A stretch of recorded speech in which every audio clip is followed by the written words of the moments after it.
What's going on, everybody? It's your buddy, it's your pal Spaz Phoenix, the YWC Reality Check, and night one of NXT Halloween Havoc is in the books, and I'm up here to give you some very brief, very quick thoughts, reactions, immediate, what the hell just happened on night one of the show. This will not be a preview for night two. I will be doing that sometime later this week. There may or may not be an episode of WWE last week this week because I am doing this. I am doing the preview for Halloween Havoc night two, which does look like a lot of fun. And yeah, this was a lot of fun. I watched the show tonight and I thought, you know what? 50-50, if there's some talking points to come out of the show and it's something more than just a little bit of Halloween fun, I'll actually come up and talk about it. I'm all for a bit of Halloween fun, as you guys know. If you guys know the types of movies that I watch, the types of movies that I've come to talk to you guys about on the Flix Fix side of things, Halloween Havoc, right up my street. Halloween Havoc on NXT. We're golden. We're not quite black and gold, but we're golden. We're getting there. This show was a lot of fun, and although we did get some pretty decent talking points coming out of the end of it, and some potentially really cool things for next week, it was also a lot of fun. It opened, I should say, it wasn't showing on my typical television channel this week, so I did have to catch it on the Sportsnet stream, which is not the most reliable thing in the world. So the one thing that I missed the beginning of was the live performance of Vampire by New Year's Day as the opener to the show. What I saw of it was good. I might listen to it again. It will not set my hair on fire. It's not me popping like I did when Lizzie Hale sang Ember Moon to the ring back in the TakeOver days. But it was pretty good, and it fit the mold, and that's all it really needed to do. Shotzi and Scarlett introduce us to the show. Shotzi's dressed up as Hellraiser. If you follow Shotzi Blackheart, if you like Shotzi well, first of all, if you like Shotzi Blackheart, but also if you like horror movies like I do, follow Shotzi Blackheart either on Instagram or on YouTube. She does specifically horror, thriller, scary movie related shit all the time, including other Hellraiser stuff like she did tonight on the show. But Shotzi's out there as Hellraiser. Scarlett is out there as random chick that's had her head cut off. She's got one of those necklaces on that's supposed to make it look like she's had her throat slit, which is, you know, awesome. She made the obvious pun that we've got some stuff coming up tonight on the show that's going to make your head fall off. I'm like, all right. And then they introduced the first match, which is Roxanne Perez and Kiana James in the Devil's Playground match. Not to be outdone, the Devil's Playground match was a literal haunted playground. Super lame. Also right up my street. Roxanne Perez coming out as Freddy Krueger gave me not only vibes of obviously Freddy Krueger, but the olden days. And if you guys pay attention to the series that I've been doing recently, the NXT Rewind, looking back at all the old takeovers, you'll remember when Alexa Bliss managed Blake and Murphy, she came out as Freddie Murphy. Sorry, not Freddie Murphy. That's not a thing. Freddy Krueger, quite a bit. They went back and forth between two different motifs with that team. One of them was Iron Man. One of them was Friday the 13th. Sorry, Nightmare on Elm Street. I've got my series straight, I promise. Roxanne Perez coming out as a babyface Freddy Krueger was all right. Kiana James was out there in some orange and black, you know, Halloween colored attire, but somebody pointed it out on Twitter. You don't want the heel going out there and getting the cosplay pop, because the cosplay pop should go to a babyface, which is an excellent point. I've just got some spots written down here. They did a sunset flip bomb off the steps, which was awkward looking because of all the stuff that was out there. They used bits of a swing set. Kiana James came out with her purse, and her purse had a laptop in it, so she used the laptop as a weapon. Roxy breaks on the stageway, because it's meant to look like a playground. There's also a white picket fence. She breaks off one of the pieces of the picket fence and beats her with it and breaks it over her back. Then gives her a Russian leg sweep onto the plastic portion of a kiddie slide, which is nice. At some point, she must have hit her head on something, because Kiana James had one hell of a goose egg on her forehead. It was really swollen and really obvious, and it became the whole talking point of the match for a little bit. And then she rips off the main crossbeam of a teeter-totter and starts beating Roxanne Perez with it. Roxanne Perez uses the purse, hits Pop Rocks on the purse, and they tried for something here. It was really lame because it failed miserably. But the whole idea was supposed to be that Kiana James for weeks has carried around a brick in her purse, and that's why it hurts when she hits people with it and rah. They tried to do this thing where doing the pop rocks on the purse broke the brick, and she poured the broken pieces of the brick out of the purse as this big reveal. Unfortunately, it's clearly a fake bit of, like, already broken brick, and it bounced. So that didn't work, but also it's Halloween. Who the fuck cares? Somebody just went through a kiddie slide. It's fine. In the back, we see Shotzi and Scarlett giving the Metaphor a tarot card reading. They're in different costumes once again, and basically one of the tarot card readings says, you know, you need to hold whatever you hold dear most closest to you because it will all slip away in various ways. I think at this point, Shotzi Blackheart was dressed up as Edward Scissorhands? Or was that later on in the show? I don't know. But she's doing the tarot card reading. Hold on to what you most hold dear because it could slip right through your fingers. And as the Metaphor are debating whether tarot cards are real or not, Tozawa pops up in the background and steals the Heritage Cup. Oh yes! Now, I fully expected them to announce that Tozawa and Noam Dar were going to have a match for the Heritage Cup next week as part of Night 2 of Halloween Havoc.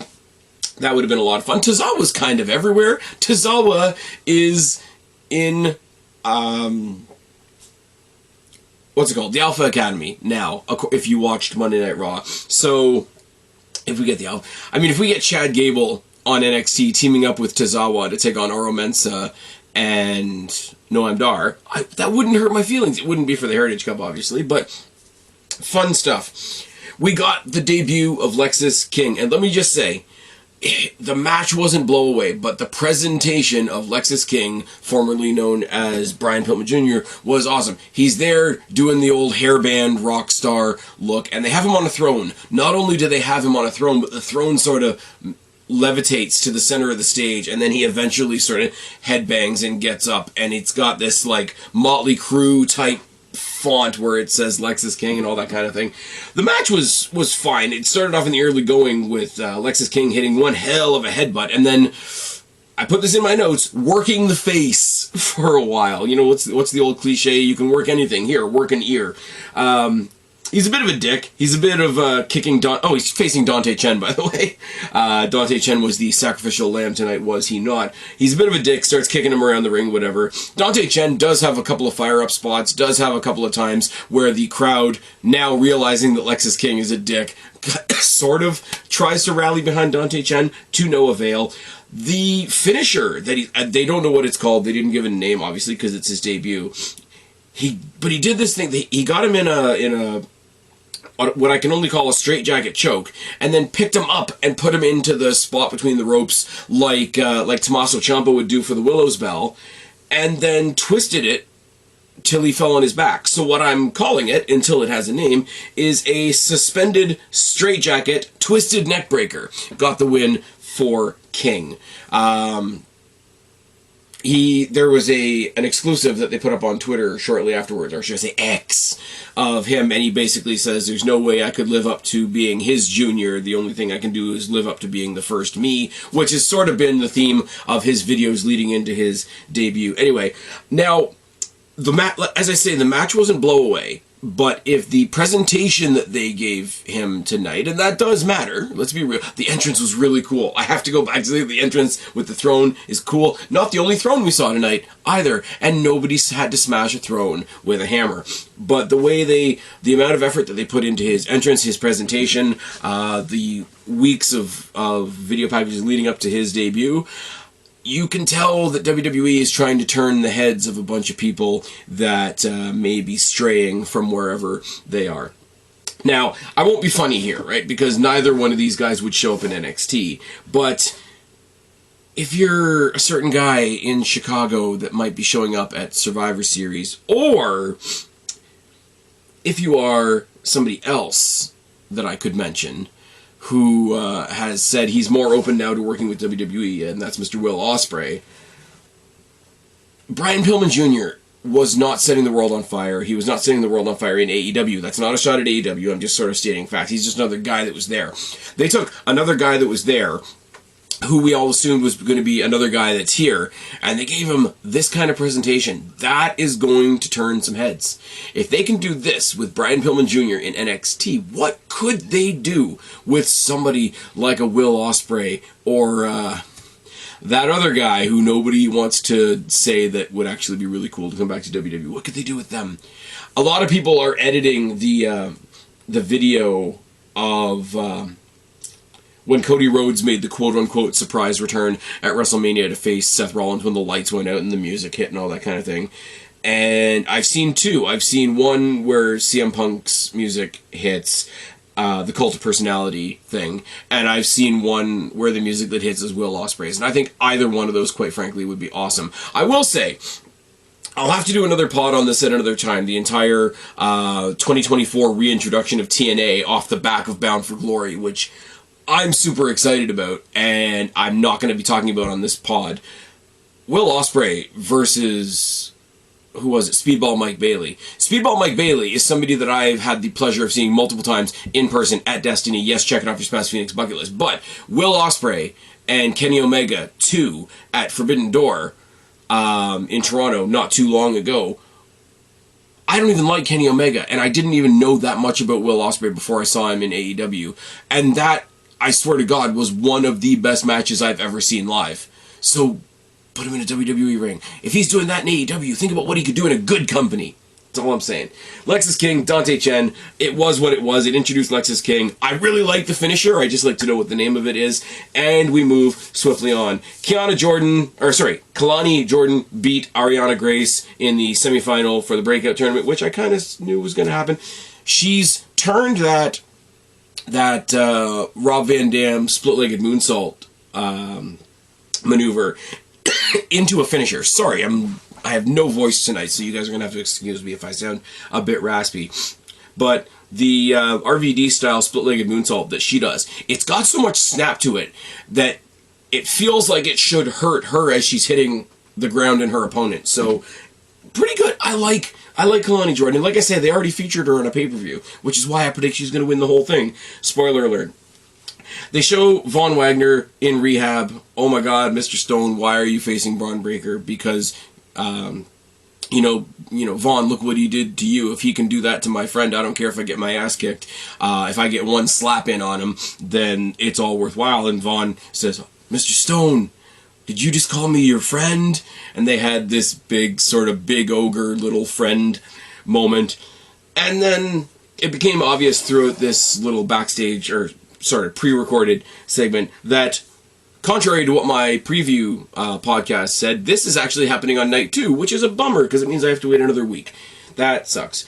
Shotzi is now Edward Scissorhands. Scarlett is now a vampire, and they're talking to the Creeds in the back for reasons. The Creeds want a shot at Umberto and Angel, and I guess the hosts for the evening get the matchmaking ability. I mean, Cody had that a couple weeks ago, and on that night where NXT kind of obliterated Dynamite. So yeah, they spin the wheel, they make the deal, and it's going to be the Creeds and the Creeds versus Umberto Carrillo and Angel Garza next week in a tables, ladders, and scares match. I like it. It's good. You got the family, Tony D and Stacks, taking on Chase U and defending their tag team championships. Thea Hale and JC Jane are at ringside. A lot of fun. I mean, look at the characters involved here. You got Mr. Chase, you got the MVP, Duke Hudson, you got Tony D and Stacks being Tony D and Stacks. I think that the crowd wanted Thea Hale to turn heel on Chase U here, because the entire match, the crowd was chanting "throw in the towel." And if you recall, Mr. Chase throwing in the towel for Thea Hale in a match that she was in not too long ago was what sent her on this downward spiral to get this really, really bad influence, JC Jane, who has only made her life better, because this is a weird NXT storyline. But nonetheless, JC Jane is a bad influence, but she's trying to use her bad influence to actually help Chase U. She offers a crowbar to Andre Chase. Andre Chase says, no, we're not going to win that way. Chucks it back towards her. She jumps up on the apron. There's a bit of crisscross happening in the ring. Tony D, the Don, accidentally bumps Jacy Jane off the ring. I think she bumps her actually into Thea Hale. I don't know whether that was planned or not, but he's distracted. He's a good guy, mafia guy, so, you know, things that make sense. But he's distracted by what he's potentially done to the young ladies on the outside. Mr. Chase gets a roll-up, and say it with me, say it loud, say it proud. Chase, you are your new tag team champions. That's not awesome enough. We're going to even add to that later on in the night. Nathan Frazier does the hard-hitting home truths thing and basically punks out Dominic Mysterio for like 2 minutes straight and calls him out for a title match next week, which will be a lot of fun. I like Nathan Frazier, but I also like the way Dominic pretends that Nathan Frazier is a jobber. Because, I hate to say it, only a heel can do this, but Dominic Mysterio can walk into NXT and be like, hey, I'm a big shot on Raw, this is just NXT. Only a heel can do that. But Dominic Mysterio telling you that you're a piece of shit has got to be way down there on the list of things to do that day. Gigi Dolan versus Blair Davenport in the Lights Out match, I can't tell you much about because A, my feed started cutting again during this match, and B, just in general, the low light, pause, think about this for a second, the low light made it really hard to see. I know they did a really wicked table spot at the end and somehow they scrambled themselves back in the ring. Davenport gets the win. I guess that works because she's the monster, and if you want to portray her as the monster, she needs to get wins, so that the next big babyface that needs to defeat a monster is defeating a monster that has established themselves. I just really want to see Gigi Dolan get something eventually. That's really all I got.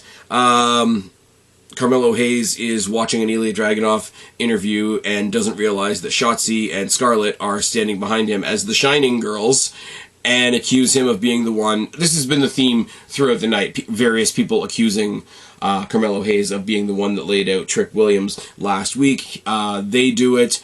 He gets accused of it in an interview later on. Braun Breaker also accuses him of it, and he said, you know, you're a bad person. You know, you've got your title shot next week. I'm going to beat the crap out of Mr. Stone next week, and then it's going to go back to being me and you, sort of like you and I are like the...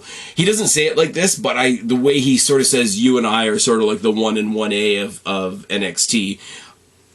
In a very, very broad comparison, he's trying to say, like, we're the Rock Austin of NXT. He doesn't say that. That's the comparison that I'm using. And if you look up and down that roster right now, it's kind of hard to argue with that point. Braun Breaker is a kick-ass heel. Carmelo Hayes is awesome as a heel, but the crowd also loves him, so him leaning to the babyface side kind of works. And if Braun Breaker has his eyes on the title match next week, then the story is going to be Carmelo Hayes and Braun Breaker, not... And Ilya Dragunov is going to be the third guy in his own title defense, which is not the greatest, but it is what it is. Lola Vice and Carmen Petrovich was the last semifinal. Lola Vice gets the win. As I said in my pod last week, I sort of said, look, a lot of people like Lola Vice, and Kalani Jordan has already been featured on pay-per-view, so these are going to be your finalists. These are your finalists. In the back, Chase U is celebrating this and that, like, we're champions, we're going to be locker room leaders, you know, everybody else in the locker room is going to look to us now, and for reasons, they bump into Chelsea and Piper Niven. So Thea Hale and Jacy Jane challenge Chelsea and Piper Niven to a championship match next week for the Women's Tag Team Championships. Now, I'll tell you why I like this. I'll tell you why I like this because of things that I want to see happen that are not actually going to happen. The Women's Tag Team Championships are the only championships that are designed to float over all three brands because they amalgamated themselves with the NXT titles not too long ago. The Men's Tag Team Championships go from Raw to SmackDown, but the Women's Tag Team Championships are actually designed and intended to go across all three brands. So, if Thea Hale and Jacy Jane get the Tag Team Championships next week, not only are Chase U the Tag Team Champs, but it means we're going to get Chase U on Raw and SmackDown, and that will be a lot of fun. And you could have some stare downs between, like, who's the You could have a stare down between tag team champions that would be Andre Chase and Duke Hudson staring down Damian Priest and Finn Balor. Chase U versus the Judgment Day. Put that shit in my fucking veins. Before the main event, we get an announcement up on the perch, up on the Regal nest, whatever thing they call it. And it's Jade Cargill, and she's got a big fur coat, and she's got personal security, and they've brought her a big throne so that she can sit and watch the main event. Isn't that nice? I'm getting to the point. I still want to tip my hat to WWE for actually making me interested in Jade Cargill, presenting her like a star, going very much back to what I said about Lexis King a bit ago. I'm getting to the point where she needs to do something. She doesn't have to make her debut. She doesn't have to have her first match. She doesn't even have to, like, start a fight with somebody. But she has to do something. That's all. That's all I'm saying. I'm not being negative. It's fine. They're presenting her on all 3 shows to get it into our eyeballs that she's a big star. She's a big acquisition for WWE. She is the very first acquisition of the TKO era. That is a huge deal. I understand this. But it's getting to the point where she needs to do something. Even give her a microphone. Even give her a microphone. The only time she's spoken, I think, is when she stared down Becky Lynch and said, "Nice championship." But we'll get to that right now. Becky Lynch versus Lyra Valkyria in the main event. This had about a 20-minute overrun. And we didn't even have any competition this week. I'm an asshole. It's fine. These two beat the shit out of each other. They had a live feed from a pub in Ireland. They were posting... They were promoting and presenting this as the biggest wrestling match in Irish wrestling history, which I thought was a neat little touch. I mean, it's not for anybody on this side of the planet, but it's not meant to be for anybody on this side of the planet. So having some people showing up live on camera that are watching it over in Ireland was kind of a cool touch. Really liked it. You could make the argument that maybe they kicked back to them one or too many times during the action. I will take that argument, but I still thought it was nice. They beat the shit out of each other. They were hitting hard. They were throwing hard. They weren't pulling their punches back. There was a lot of top rope stuff that looked really stiff. I will say, Becky Lynch, and I don't know whether this was intended to be a shout out to Seth Rollins, her husband, but she went the way that Seth Rollins does the superplex into the Falcon Arrow. She did a superplex roll through into a spike DDT, and holy shit, Lyra Valkyria sold the spike DDT like 90s Shawn Michaels. It was great. She put her right on her fucking face. It was gorgeous. Gorgeous in the way that, like, oh, I hope her face is okay. But still really gorgeous. Becky Lynch momentarily losing her shit when she doesn't get the win off the manhandle slam was a nice touch. Selling the challenge of the young person that she's putting over, really, really cool. But this is a foregone conclusion. This is just going to be a really good night out where Valkyria looks really good in defeat. No, Becky Lynch goes for the second manhandle slam. Lyra Valkyria sort of does an arm drag into a roll-up and gets the fucking win. Gets the fucking win. Lyra Valkyria, as I live and breathe, Lyra Valkyria is your new NXT Women's Champion. Not only your new NXT Women's Champion, not only the second ever Irish-born Women's NXT Champion, but she got that win off the back of Becky Lynch. And, you know, whether or not the put over, the rub, as they say, you know, working with Undertaker the other week and everybody got all up in arms about it. Becky Lynch has pretty much done everything there is to do in WWE, including being one of the first 3 women to ever main event WrestleMania. And she came into NXT and won their championship, carried it on their show and her show. She kind of carried it like a women's Intercontinental Championship on Raw, which was really cool. Kind of wish that had gone on a bit longer. But you kind of can't underscore what a cool victory this is for Lyra Valkyria. And I kind of like the fact that they didn't hold it off until a pay-per-view, because it was a genuine... Like, if they had built this up to the pay-per-view, then you would have said, oh, they're about to give Lyra Valkyria her big moment. But they didn't. They gave her this win on an elevated episode of NXT. Don't get me wrong, it's Halloween Havoc. It's a NXT special, and they're in the main event. But I don't think anybody thought that this was actually going to happen. And I think that's really awesome. I think the fact that they snuck a moment like this in, like that, is awesome. And they could have leaned on the fact that, oh, you know, Becky Lynch was distracted by Jade Cargill up in the crow's nest. But they didn't even do that, which I agree with. Because if they had done that, that would have been the sliver of doubt. That would have been the sliver of sort of anti-credit to the legitimate awesome victory that this is for Lyra Valkyria.